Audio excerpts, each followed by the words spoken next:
Or still? I think so. Do you want to bet against us?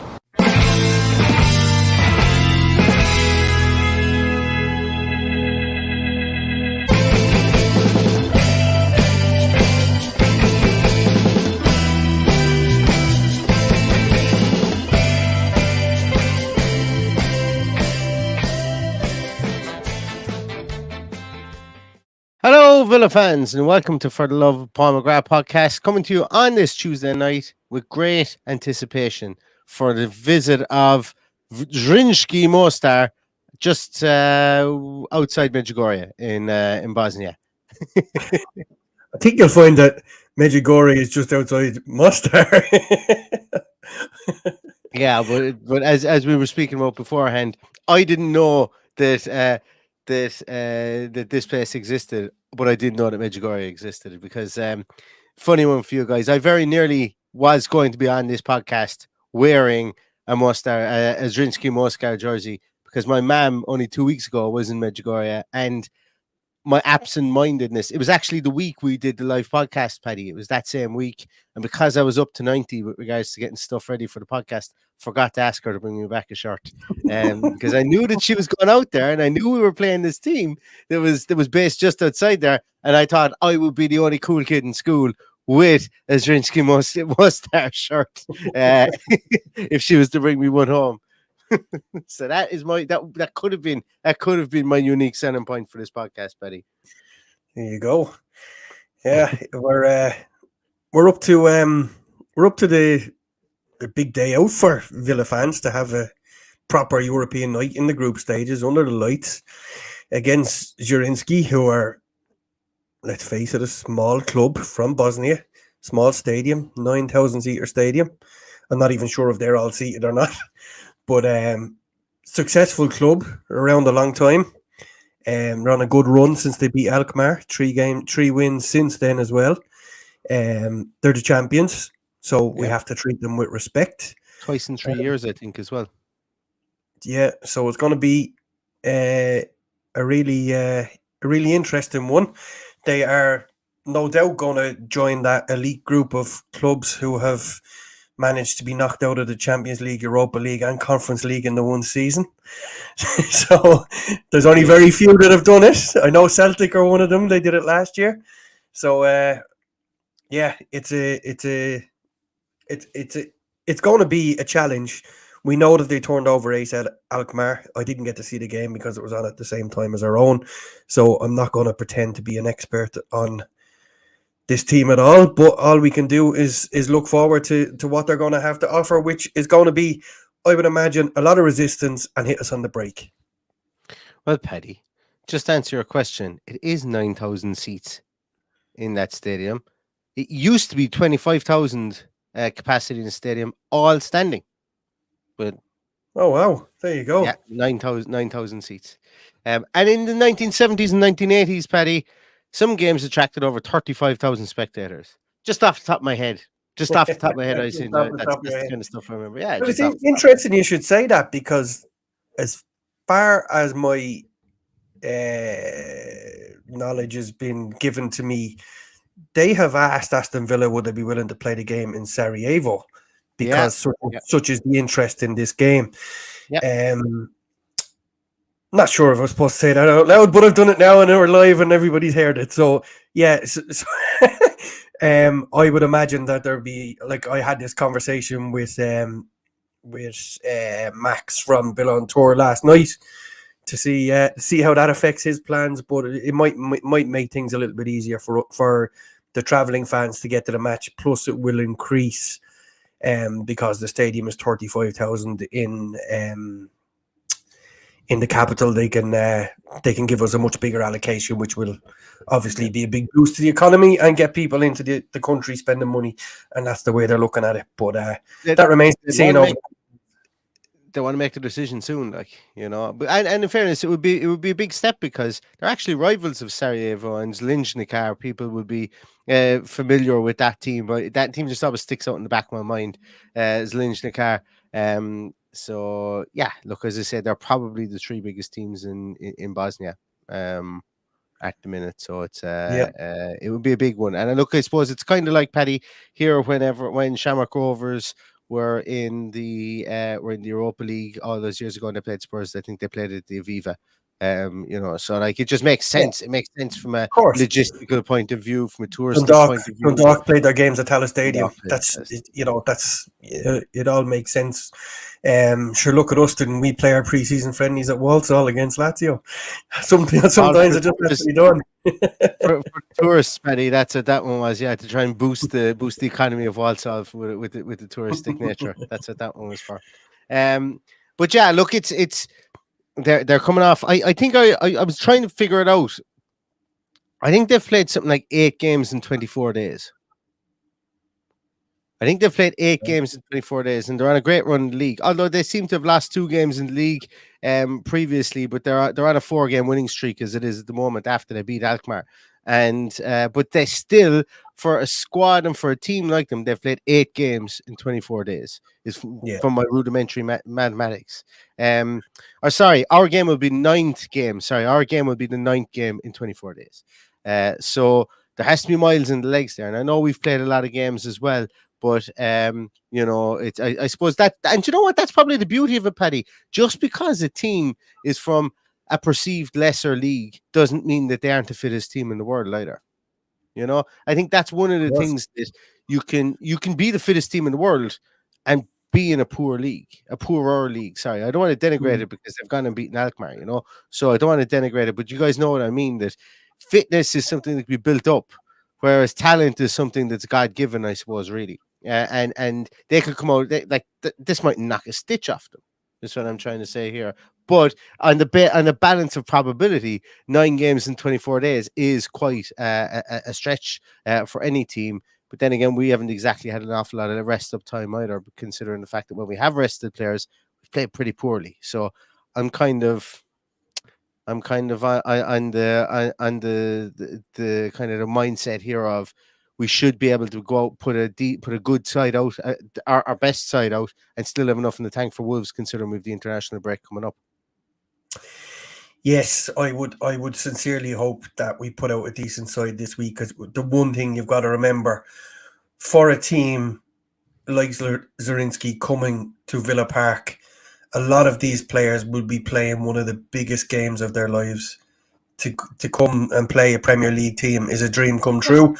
So they will be playing on a different level to what they're usually playing, and they'll be playing without fear, and they'll be going for us, and they'll be tackling hard, and they'll be getting stuck in, and they will want to be heroes at home. So we need to be wary of that. We need to be fronting up with a decent team. I'm hoping he doesn't make too many changes. I'm hoping he keeps it strong, because it's vital that we win our home games. The most important thing this week going into the Wolves game is there's no travel. We're at home. We're playing a quarter-day kickoff on Thursday night. They'll be home in their own beds Thursday night. Recovery Friday, bit of training Saturday, and into Sunday. So I think we'll absolutely beat them. That could come back and bite me on the arse, but I think regardless of what we put out, we beat them. But we just need to be really, really clever at what we play and what kind of tactics we play, because one slip, you see AZ Alkmaar, thought they had the game won, and they come back and win 4-3. You just don't know what you're going to get. It's a journey into the unknown for us all.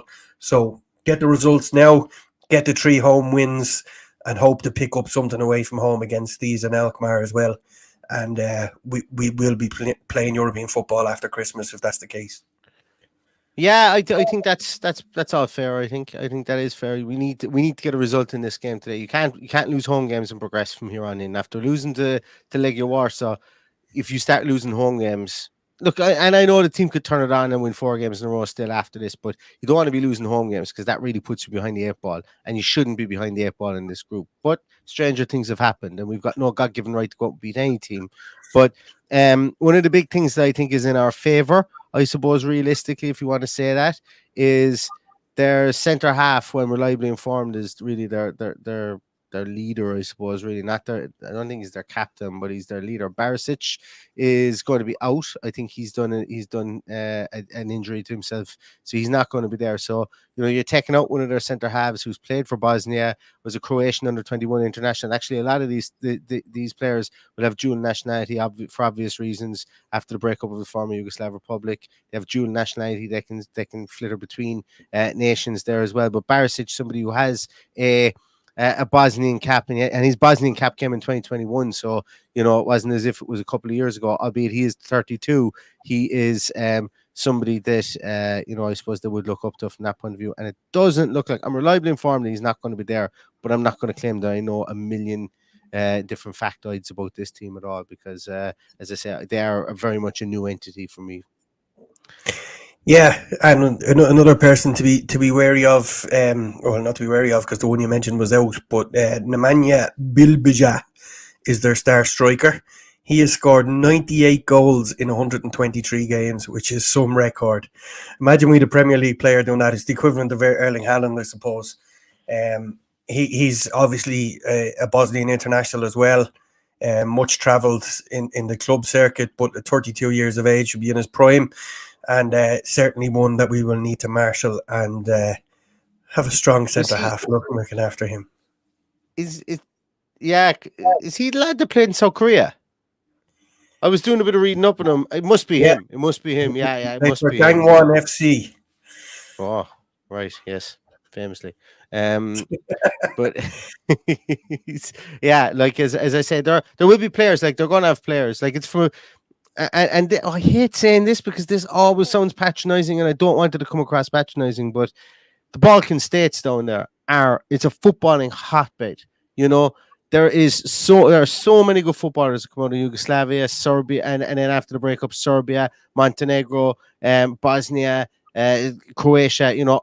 Fantastic footballers that come out there. This team, Luka Modric played for this team in 2004, 2005. So they're no chumps. Put it that way. They're not chumps, but they're coming from a league that has not progressed very far in European competitions previously. But they're an emerging nation from that point of view.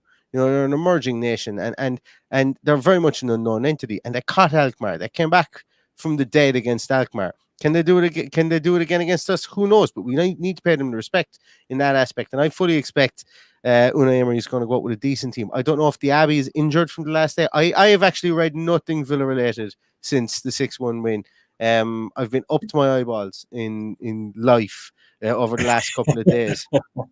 And I've read nothing to do with Aston Villa. I don't know, is Diaby injured? I don't know, is Kamara injured?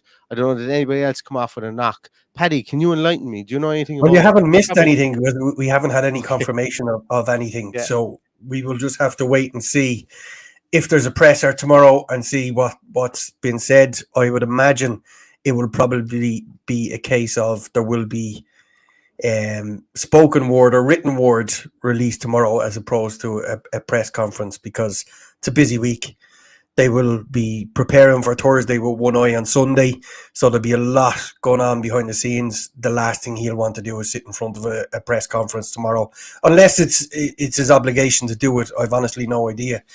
But but look, the ZRINJSKI will arrive to train in Villa Park tomorrow evening, and all eyes will be on them. If we are down a couple of injuries, that's absolutely fine. We have enough, as long as they're not serious injuries. We have enough cover there. But I'd rather be playing those players as cover as playing them to rest players, because I think this match is vital. If we slip up on Thursday, we're in trouble in this group, and I mean in big trouble. So we can't afford not to get 3 points here and push on, because obviously we're already behind the 8 ball after losing to Warsaw away. And I want to play an attacking lineup. I want Zaniolo to play tomorrow or play on Thursday night. I want him to play. I want him to literally, if he gets the ball anywhere inside their half, I want him to have a cracking goal. The reason being is I've been searching everywhere online for stuff about this team, and it seems their goalkeeper. And now once again, not denigrating the man and watching block marbles now tomorrow, but apparently he's the weak link for them. He's not the greatest in there. So I'm like, I want them to play players who have shots. I would imagine they won't risk Diaby tomorrow, but Dion Bailey should be of a height, like he should be able to come in there. He's been rested up, hadn't a lot of game time at the weekend. Comes in and should be able to play. I expect him to play Ollie Watkins. You need to play the man in form.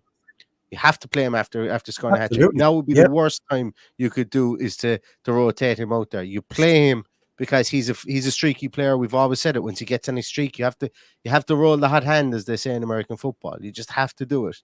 So I expect them to play midfield. Yes, in the central midfield, I could see some changes. Do I want changes? No, but I could see them. And I see the change I could see is Dendoncker comes in. They give Kamara the break for the weekend if he wasn't that badly injured. I see McGinn starting. I see Douglas Luiz starting. Put it this way: I don't see an Omari Kellyman sprung a surprise at game time and the team sheet tantrum for this one. I just don't see it. I don't see. I don't see Chambers right back. I see Douglas or Diego Carlos potentially in the team. Yeah, I don't see a reason not to play him. Well, I see a reason not to play him. Keep the players that are playing well, and make sure we see out this game. I think that's the most important thing, as I'll keep saying right up till we finish on Thursday. So we've got Pau Torres coming into his own. We've got Konza, who's absolutely incredible at the moment. Matty Cash is playing well. Luca Dean is playing well. So I would continue as is and guarantee the 3 points. And then if you need to take players off after an hour, take them off after an hour. But the most important thing is the 3 points. I'm not for rotation this week. I think it's absolutely vital.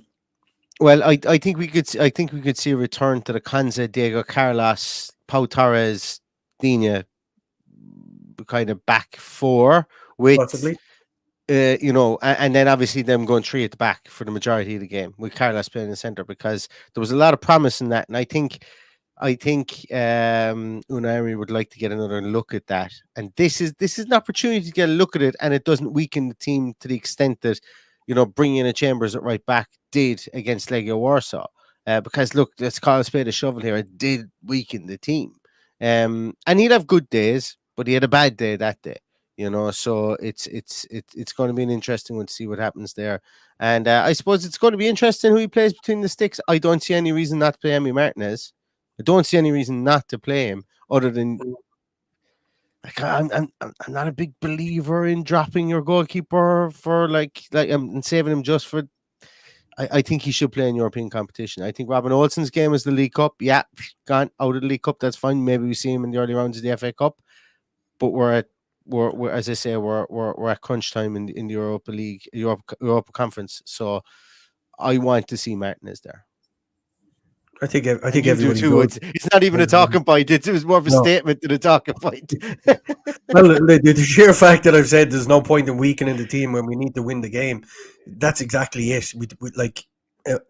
It's not as taxing on the body to play 2 games in 3 or 4 days for a goalkeeper as it is for a central midfielder, perhaps, or even anybody outfield for that matter. So I don't see any reason why he's not demanding he plays himself, because he wants to be playing at this level. Why stay here not to play European football? I would imagine he's been given assurances that if he's fit and we need to win the game, that he will be playing.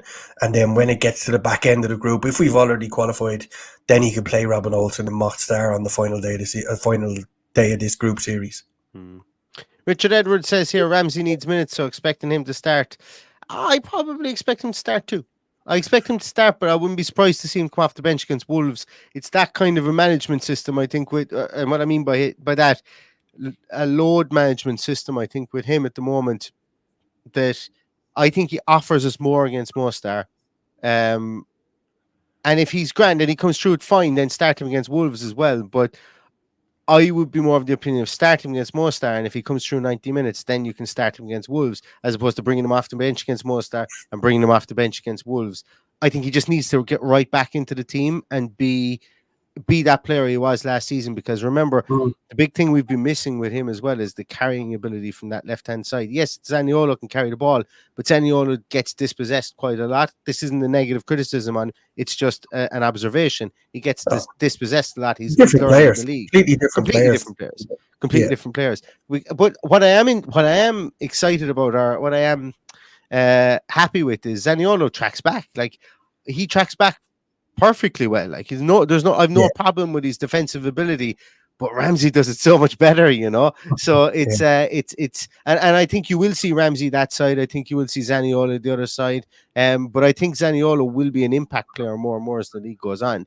And I think Zaniolo will be that typical player that, you know, when things aren't going great, Aston Villa fans will be shouting for him to come on. And that's a great position to be in, to have a player that we know is talented, that can come off the bench and potentially change games. Now, we haven't seen him do it so far this season, but that's not to say, like, we know he's talented. That's like, I know there's more to come from him, and I'm obviously not writing him off. This is the expected kind of bedding in period for him, and we've seen lots of positive stuff from him as well. But Jacob Ramsey, for me, takes his place in our first 11 for obvious reasons, because Jacob Ramsey has the world at his feet, and I've been saying that for the last 2 years, that he's becoming more and more pivotal to the team, even just from his goal scoring plaudits, you know. Yeah, and as you say, his ball carrying skills, his ability to beat a player and hold the ball up there and bring other players into the game and draw fouls in that to take the pressure off.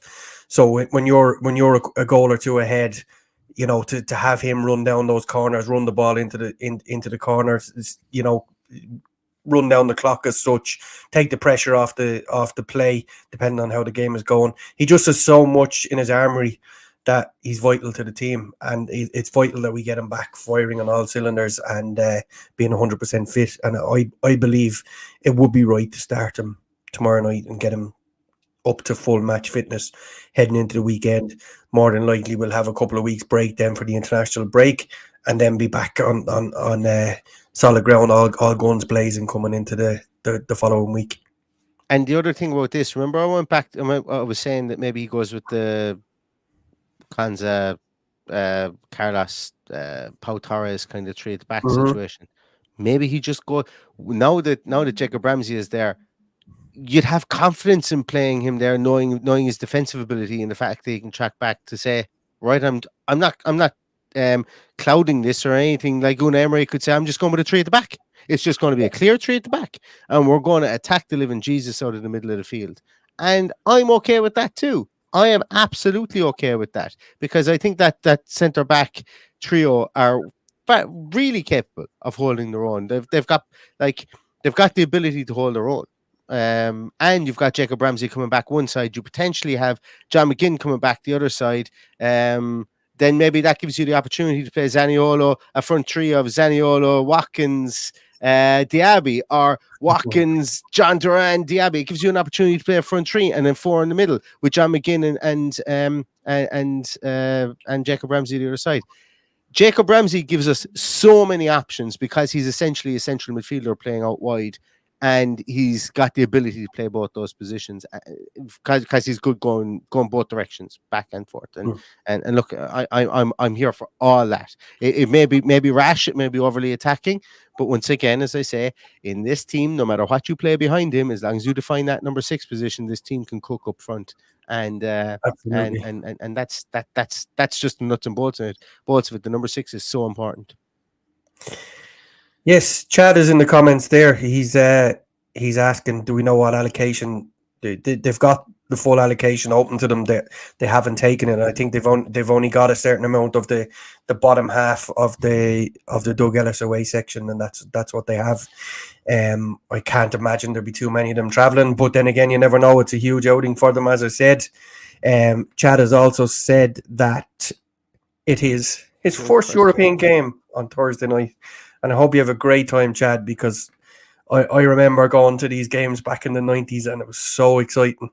And the one sour part we have is that it won't be a sellout. It's not likely to be a sellout at this stage. But I still think the atmosphere will be good. I still think the people who are there. There are a couple of things at play, and we should mention them, that you need to have a history, a booking history prior to a certain date in order to purchase a ticket. And that's a security measure. That's a security measure to make sure that the draw wasn't made and you've got 400 Mostar fans living in London have suddenly decided we're going to get the bus up and we're going to wreck the place up in Birmingham. So that makes sense to me. I tried to buy a ticket in the home end of AZ Alkmaar for the game in a few weeks' time, and I couldn't get one for that reason. So just to give people just a little bit of background onto why that was, I had set up my fan ID. I'd done everything with AZ Alkmaar, but couldn't buy a ticket because I had registered after the draw was made, which is, look, fair enough. I wasn't going there to cause trouble. I just wanted to go and see the game. So I'll be watching it in a pub. If I do actually go, I'll watch it in a pub in Amsterdam. But I can completely understand why they've done that. And I would imagine it's either a policing rule or a UEFA rule that's in place. And it's completely fair enough. Safety is most important. So for everybody's safety, you wouldn't want a bunch of Mostar fans coming in there to cause trouble. So that's basically the long and the short of it, to why it is the way it is. And it makes sense. Look, it does make sense that way, but also at the same time, like there's a lot of people who want to go to games that won't go to this one. So you know, and also look, there's 8,000 people or something. There was 8,000 tickets on sale today. Some of those are going to be season ticket holders as well that aren't going to this game. And also, it's a Thursday night. Some people can't get off work. Some people. Here's a season ticket holder and can't go. There's a lot of people, season ticket holders that I know that live so far away from Villa Park, that getting there on the midweek is very, very difficult. So, especially as well with the extra expense in that you actually have to physically buy the ticket as well. So it's an extra expense that you weren't expecting. So it's tough to get there from distance. You know, you think of the likes of Jay White that goes from the Isle of Wight to games. You know, that's monstrous. There's like 4.5 hours down. You think of the Scottish Lions coming down from Edinburgh and Glasgow. It just doesn't make sense on a Thursday. You've got to take 2 days off work, or else you're really, really tired and work on a Friday morning, and it's just not worth it. So while I do hope to take a couple of days off to go to possibly the Alkmaar game, we'll see.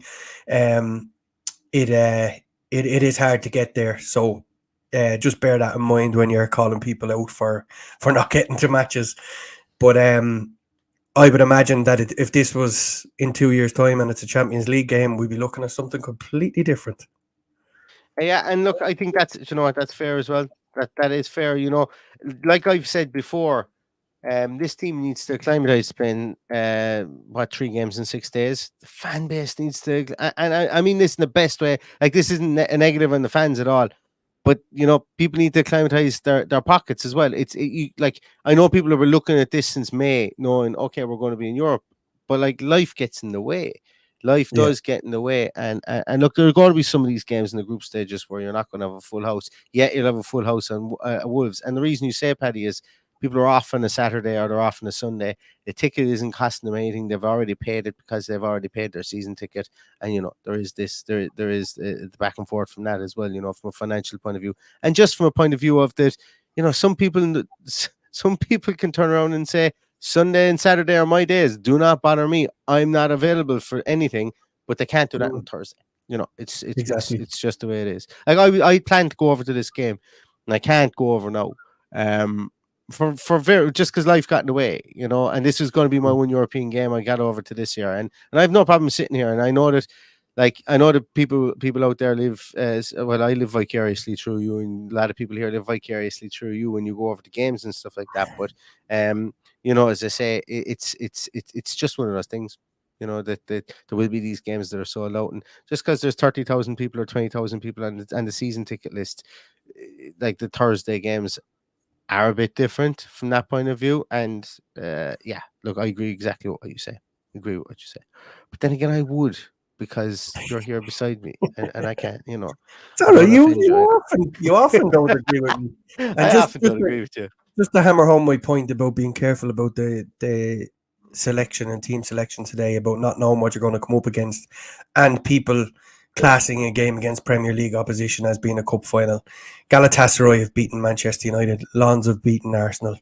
These things happen. So we need to be very, very careful. So go strong early, get the points on the board, make the substitutions late in the game. That's my advice to the great Unai Emery. Like, he needs it, but that's it anyway. Exactly. A couple of super chats. Matt Hanlon, how did I miss this? More points for podcasters. Thank you so Cheers, much, Matt. Matt. Really, really appreciate it. And Anne O'Grady asks, did you know Nigel Kennedy, the violinist, is a Villa fan? I did know that. And you happened to see him on this morning in his Villa jersey and gave Villa a mention. He had his Villa mug on the table too. Seems a lovely fella. But I tell you, I actually don't think I've ever seen Nigel Kennedy without a Villa shirt on or without something Villa on, you know. So he's certainly one of the fans that is not shy in telling one of the celebrity fans is not shy in telling people that he's a Villa fan. And we're delighted to have him as a fan, you know, obviously, because he's and he goes as often as he can, despite the fact he lives in, I think it's Poland or I think Polish German border or something, somewhere like that. I can't remember.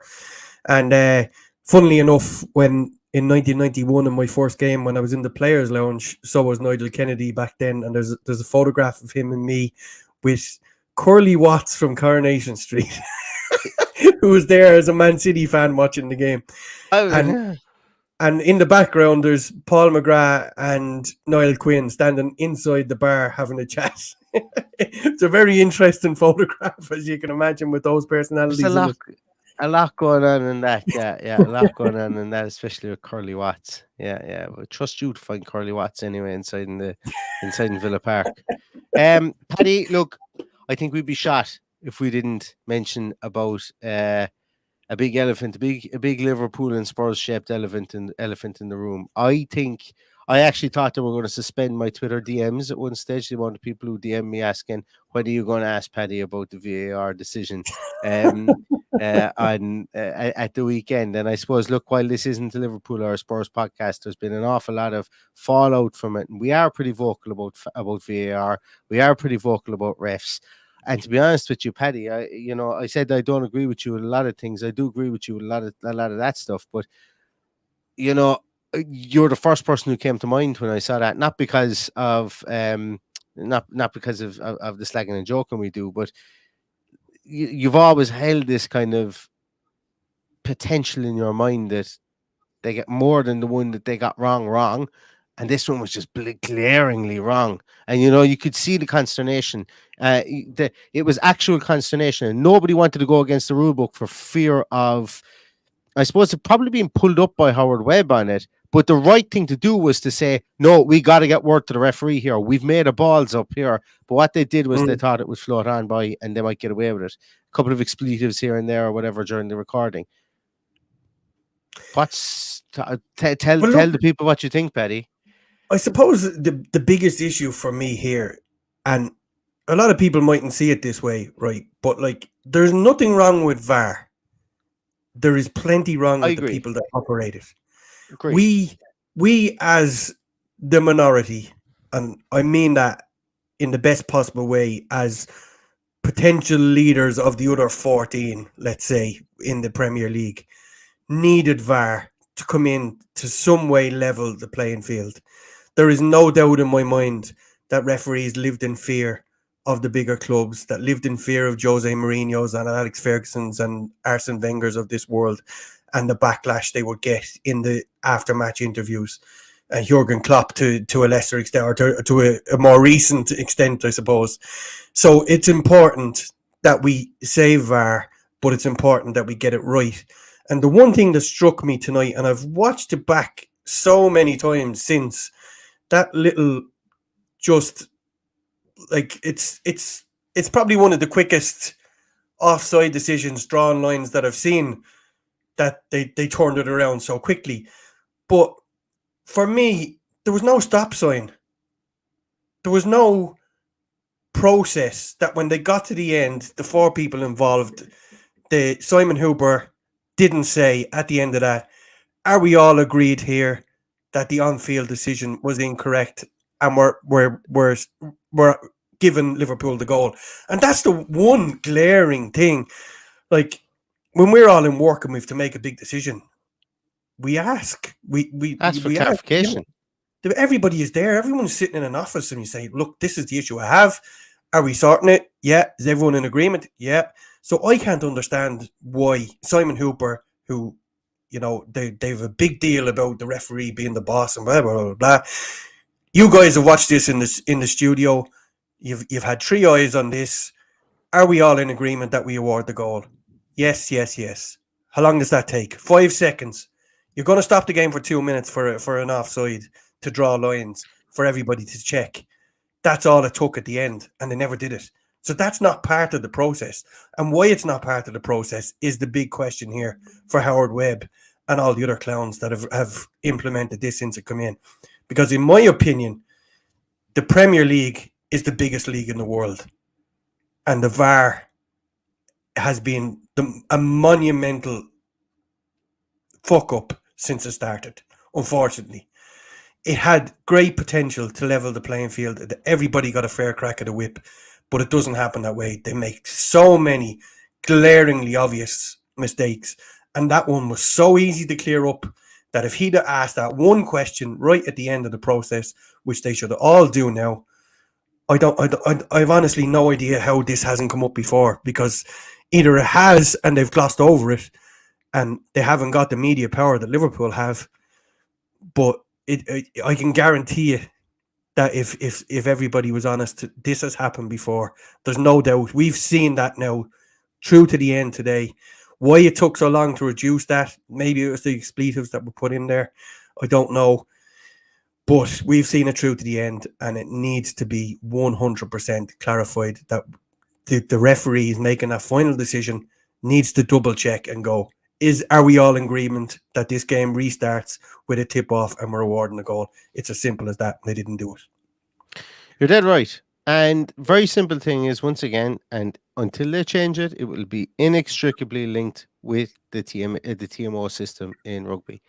And that is when the referee asks the question, and the question is very specific, and everybody listens to the question the referee asks the TMO. On-field decision, yes or no, or is like, try yes or no. Is there any reason I cannot award this try? It's a very simple question. Yes, I know there's semantics about it, and people listen to see the question because it has different meanings and how far they can go back with the play. That's fine, because they normally they will definitely come to the right decision in rugby. In this instance here, there is no question from the referee. VAR decides to get involved. So what it is was, you can see it there. It's like, both holding, it's okay. Yeah, he plays it on. Yeah. Potential offside. Yeah. And then you can hear the fourth official going, what do you say? Delaying, or something like that. He starts it. And like, everybody's fucking talking. That's what annoys the shit out of me. There's so much communication there that they miscommunicated. And that's the wrong thing there. So the goal is scored. What should happen is during the celebration, the referee should basically stop, wait to hear VAR. All goals, I think we're at the stage where all goals should be reviewed during the celebration period. So they stop. The referee goes, is there any reason why I can't award this goal? And then VAR said potential offside. We think there's a potential offside. The referee blows the whistle, puts his hand up, goes over, looks at the screen with VAR, and VAR talks them through what they can see. The referee turns around and says, yeah, it can all be done during the celebration. I know it would ruin the element of it being in the stadium and the exuberance of the celebration and the spontaneity of the celebration and everything like that. But that's been ruined as it is already. With offside goals, it's been ruined as it is already. That's gone. That's a mute talking point for me. We're at this stage here whereby they need to get it really right. And sometimes VAR are drawing the lines. And if a referee was looking at it on the screen and came over and said, lads, there's no way I could have known that was offside or onside, I'm sticking with my decision. Because if VAR are making a decision, the referee's decision isn't final. You know, for those ones whereby his armpit was offside, the referee needs to come over and look at it and go, yeah, I got that wrong, or no, that's I didn't get that. Like how the hell was I supposed to know that? No, farcical. No, gone back. You know, I think people would appreciate that a bit more. And once again, have the audio all the time for those decisions. It's such simple things, and why they're being so draconian, and why they're being so stubborn, and why they're being so close-handed. This, until they release the audio, they're always going to be told that they're corrupt. It's that simple. Transparency will breed acceptance in this, and nobody will accept the VAR decision going forward. Do you remember at the start of the season we were told there was 3 new well, they're not laws, I don't think, but there was Yeah. 3 things being implemented. One was the time wasting one, the throwing the ball away. The second one was only one person on their feet in the technical area. And the third one was about surrounding the referee. Yet of those 3 laws, the only ones we've seen are people time wasting or throwing the ball away. That's the only yellow cards that are being dished out. So why they're only focusing on that rule when there's much more important rules? We've seen our players being Luka Demon's booked for rolling the ball underneath his foot. Mm-hmm. Yeah, I've seen Bukayo Saka throw the ball away and nothing happened. It's just one rule for one and one rule for another. If you're going to implement that rule, you need to be consistent. If you're going to tell us at the start of the season that what's your man's name, the Newcastle assistant manager, Tyndall, the Tyndall rule, as they were calling it at the start of the season, they're not implementing it. Like, why bring in these ridiculous things? Like, that wasn't an issue. Nobody cares if Jason Tyndall is standing in the technical area alongside his manager. The only person who cares Like is the fourth official who he's in his ear the whole time. That's the only person who cares. Yeah, that is the issue. They can't be obscuring the vision of the fourth official who may have an input to what's happening in the game. So that's and it's not being policed. 100% not being policed. So why make a big deal about showing us all these laws and then only implementing one is absolutely beyond me. You look at any game, and even today in that you can hear probably a Liverpool player saying to the referee, "Oh, you love drawing your lines, don't you?" Well, what's that about? Why get involved in that? It just doesn't make any sense. What's that comment got to add to any argument? It's nothing got to do with him. The referee is trying to communicate with 3 or 4 different people, and he's got someone making a stupid comment like that. Let's face it. So why is he there? You know, that's the kind of thing that needs to be eradicated from the game. That's surrounding the referee, shouting into his face, because he's got all this going on in his ear. He does not need that. Absolutely does not need that. So that contributes to mistakes. Now, I know it was very little today, but in that it was only one person. But you've seen regular occasions, like even that penalty decision we got against Crystal Palace. There was 10 Crystal Palace players in the referee's face. But no yellow cards dished out, even though they told us they weren't going to tolerate it at the start of the season. Just let them try and sort it out for themselves. And they're not going to do. They're not going to. Their mind is not going to be altered by what's said to them in the heat of battle on the pitch. And until players get that in their mind, they're accountable as well. Paddy, you could have said the last 5 or 6 lines that you said there. You could have been saying that in 1960. You know, it's the way of the game. It's the way of football. It's always been, and I think it's a natural reaction, I suppose, really from that point of view. But you're right. Why say it at the start of the year if you're not going to implement it?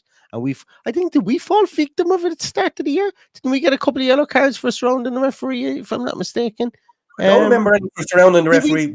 We got some ridiculous red cards or yellow cards when we were chasing a game and we were accused of time wasting. Like, no, did Douglas Luiz not get a yellow card for surrounding the referee in the Newcastle? I can't remember. It might have been the opposite. It might have been the Newcastle game when we were 5-1 down or something like that. I remember some ridiculous yellow cards, but look. But they've honed in so much on this wasting time and kicking the ball away and that stuff. We've now, like, Douglas Luiz is 1 booking away from a match ban. Nicholas Jackson has already served a match ban, and we're in the 7th game of the season. That's just bonker stuff. Like, there's bigger fish to fry than fellas rolling the foot under or holding the ball behind his back or just doing something to stop the game starting quickly. That can be added on. Or if it's a serious offence, give the yellow card. But to miss ones like this when you're concentrating on giving fellas silly yellow cards, like you're going to get to the stage where some clubs who pick up a lot of yellow cards are going to have 3 or 4 players missing on any given week. So they need to be very careful what they're implementing here. I know. You're dead right. Dead right. Okie doke. I think we're going to leave it at that, everybody. Thanks so much for joining us this evening. Oh, there goes my alarm. Yeah, we'll be back with post pre-match team sheet tantrum and a post-match for the Mustard game later on Thursday. But thanks a million for joining us this evening. 44 minutes out of nowhere. Yeah, really appreciate it. If you guys aren't already subscribed to the YouTube channel, please do it. We're nearly at 6,500 subscribers, which is pretty cool. Thank you so much to everybody for all that you do for the podcast. And if you aren't subscribed to the audio podcast, please do. That really, really helps us, actually, the audio stuff. So even if you just subscribe and you don't need to listen on the audio podcast, it just pumps it out through the algorithms. We've seen massive growth there as well. So thank you so much to everybody. Yeah, we're going to leave it at that. Villa versus Mostar. Hopefully we knock it out of the park here on Thursday night and we play that full team, but we will be back with the team sheet tantrum just to I suppose just to kind of get our whistles wet with regards to score predictions and stuff like that when we know what the team sheet is. So see you again on Thursday night. In the meantime, stay safe, stay healthy, and all that's left to say is up the Villa. Up the Villa.